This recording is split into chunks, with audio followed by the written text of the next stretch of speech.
isso. Doutora Cláudia, queria começar... Ele não tomaria jamais essa decisão neste alto escalão.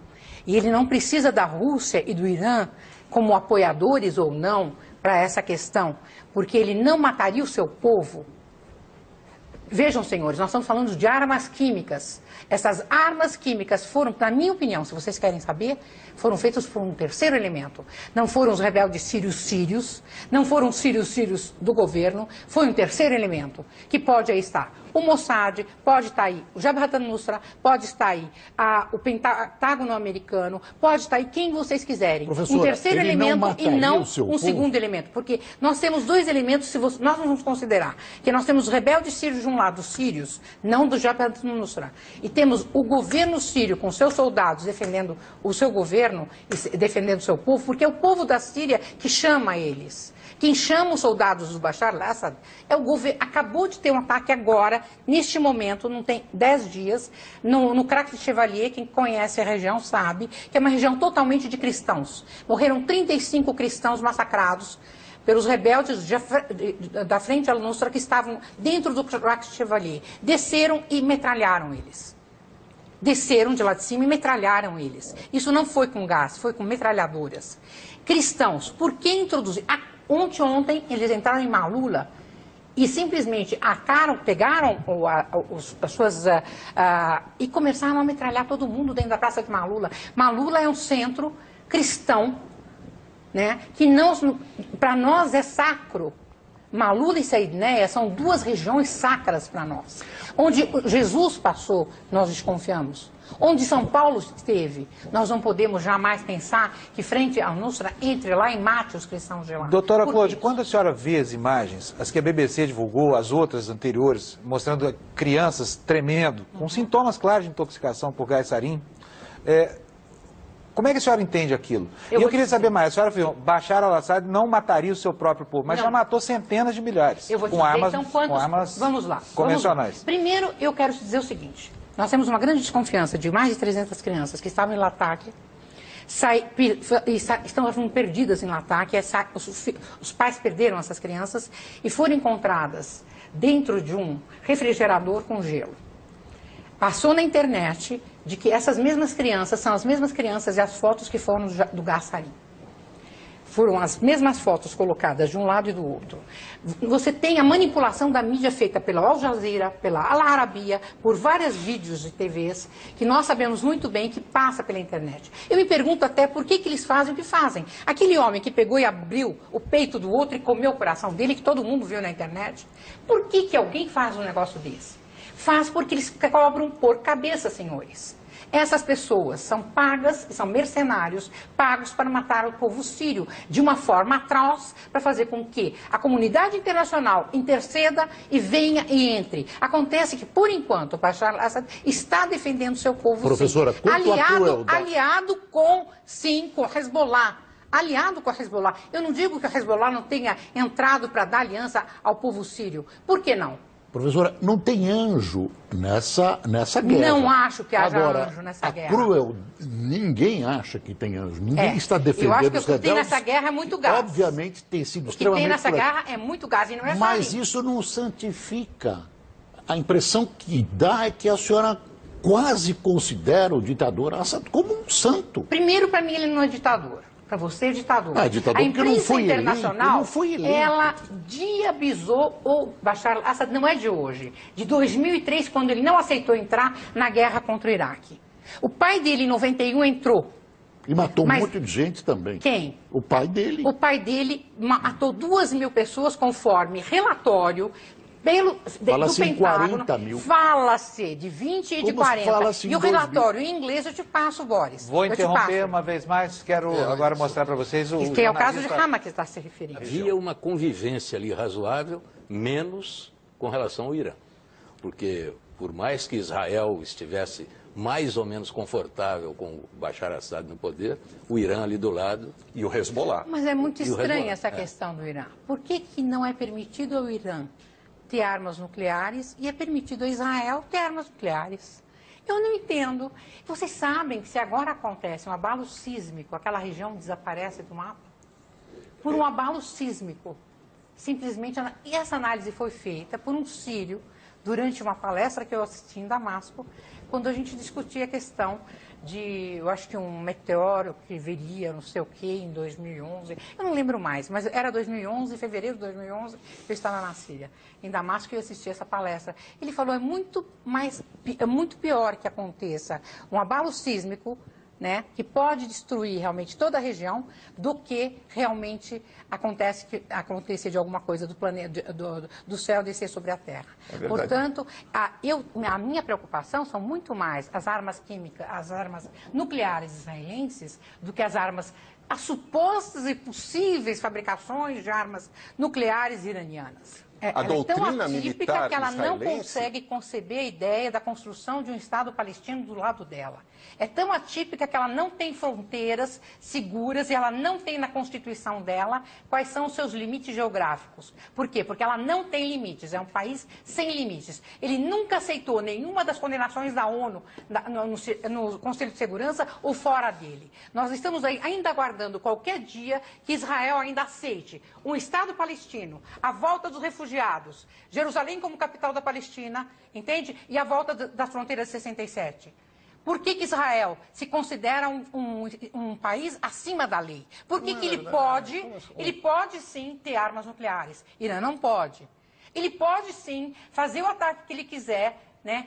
Cirúrgico à Síria, para atacar não sei o que na Síria, e ninguém... Antinuclear. O Irã não teria assinado um tratado de não proliferação de armas nucleares, como o Brasil assinou? Eu me reservo o direito de não responder. Ela não assinou. Só estou falando em questões legais. Eu acho que a questão não é legal. Eu quero dar uma... Mas deixa eu só falar da questão legal. Só uma, rapidinho, de resoluções da ONU. O grande problema dessa história, a tragédia a qual a professora faz referência, é que em novembro de 1947, as Nações Unidas aprovaram a resolução 181 da partilha da Palestina. Em maio de 48, 5 países árabes invadiram o Estado de Israel. Aí está a origem do conflito. Quer dizer, não é muito difícil entender por que Israel é um país que tem uma postura altamente defensiva, se na sua origem ele foi atacado, se na sua origem a resolução da ONU foi desrespeitada. Nós já estamos na terceira geração de israelenses. Há 60 e poucos anos Israel existe. Ele continua na origem dele com tanto medo assim? Não me parece, senhor. Ele me parece numa posição muito forte politicamente, muito forte militarmente. É como, pelo menos, ele vende para o mundo. Tanto que quando ele atacou a Síria, ele falou para o Obama, deixa que eu bato. Posso interromper? Pois não. Porque eu estava com a palavra. Estava com a palavra. Boris, eu vou te devolver a palavra daqui a pouco, porque eu preciso chamar o comercial e antes dele mostrar aqui uma entrevista do ex-embaixador do Brasil em Londres e também em Paris, Sérgio Amaral. Você quer falar rapidinho agora? Eu acho que atacar a Síria não resolve, porque só se atacar o Palácio do Governo e matar o presidente não é interesse dos Estados Unidos. Eu acho que Obama é um presidente relutante, fraquíssimo, está relutando, está rezando no banheiro, esperando que não aconteça, que o Congresso gongue, que o Congresso não aprove, porque aí ele se desobriga dessa questão da linha vermelha. Mas eu queria deixar uma pergunta para vocês dois. Nós estamos de acordo, embora não estejamos de acordo nas origens do conflito, que é um conflito e é uma questão humanitária gravíssima. Alguma ideia dos senhores de como isso pode ser resolvido? Eu tenho. Não responda agora. Na minha opinião, enquanto a gente não colocar o dedo na ferida, a gente não vai estar resolvendo o problema. O problema na Síria não é um conflito humanitário feito pelo governo. O problema na Síria está em que a Síria está situada hoje sobre um depósito de gás que passa pelo litoral do norte da Síria, passa pelo Líbano, passa por Israel e Gaza, ele contorna o Egito e vai até a Líbia. Temos também a costa do Chipre e, se não me engano, existem também sinais de gás já na Grécia.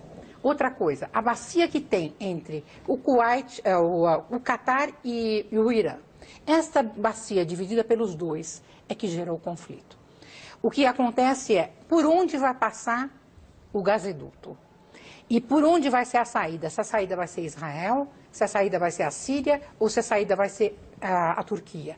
Se vai ser o projeto Nabucco americano que já está fabricando 3.900 quilômetros de gasoduto pela Turquia, ou se é o do Gazprom, né, que é o russo, que este já está com o projeto Norte já em funcionamento, que é fazer o projeto Sul, com extensões para o Paquistão e indo para a Eurásia, para o sentido de lá.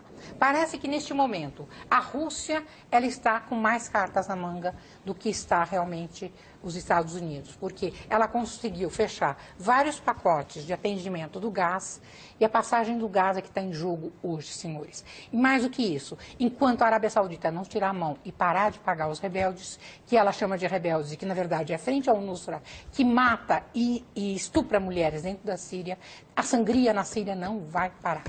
Eu acho que essa perspectiva que você levanta é perfeita. Agora eu vou fazer uma pergunta mais pé no chão. O que pode acontecer no Líbano, na Síria, doutora, se ocorrer que os rebeldes acabem assumindo o poder? Quem vai estar no poder se os rebeldes assumirem? Em nome de quem? Bem, não me diga que a Al-Qaeda e os Estados Unidos estarão unidos. Isso não é possível. O que nós vamos fazer, Mitre, uma pequena análise rápida para vocês. Eu gostaria que vocês me ajudassem e pensassem junto comigo. Você tem um grupo que vocês maldizem, que é o Hezbollah, e um país que vocês maldizem, que é o Irã. Mas, na verdade, eles são xiitas. E você tem os grupos sunitas, que são nada mais, nada menos do que os ditadores que estão sentados sobre o dinheiro do Golfo, né? E já estão há mais de um século sugando as riquezas daqueles países. Estes, sim, são ditatoriais. E os sunitas assumiriam o poder? Veja só, se esses sunitas assumissem o poder... Eles são 75% da Síria, é bom lembrar. 65%. 65%, porque você tem 35% tem os drusos, de diversos. De diversos, incluindo os curdos, que tem dentro deles alguns sunitas. O que você vai ver lá, na verdade, é a volta de um emirado islâmico, um califado islâmico antigo, e a Síria não vai aceitar. O tecido social sírio não aceita isso, rejeita isso. Se de fato o Ocidente quer que, de repente, nós vamos sair, fazer uma migração em massa dos cristãos e uma imigração em massa desse grupo social sírio, que é homogêneo no sentido de gostar da Síria, de conviver com a Síria, apesar de tudo que o Ocidente possa ver da Síria, a Síria é um país lindo e eu convido todos a visitá-lo. Maravilhoso. E todas as pessoas que foram se encantaram com a Síria. Jaime, não deixe de ir. Olha, vá. Mas o que eu quero só completar, se você Eu só vou pedir para a senhora pressa, porque nós estamos já além do tempo. A diferença entre os xiitas e os sunitas, quando você vê o grupo Hezbollah, em nenhum momento ele faz uma tragédia e abre a barriga de uma mulher e tira um filho. Quando você vê como foi pago pela Arábia Saudita para você instigar os salafistas e os jihadistas dentro da Síria e como eles conduziram a questão da guerra, duas jihades diferentes, uma jihad limpa e outra uma jihad suja, eu fico com a limpa, que é do Hezbollah e do Irã. Bom, como vocês viram, sobrou assunto. O mundo já discute isso há milhares de anos, não seria agora que a gente ia resolver essa crise. Fazer outro programa. Exatamente. Então, infelizmente, o Canal Livre de hoje terminou, ficamos por aqui. Agradecemos muito a presença da psicanalista e escritora Claude Fad Hajar, dos jornalistas Jaime Spitkovski, Fernando Mitre e Boris Casoy, que estiveram comigo aqui na bancada hoje. Uma ótima semana para você, a gente se vê no domingo que vem. Até lá e boa noite.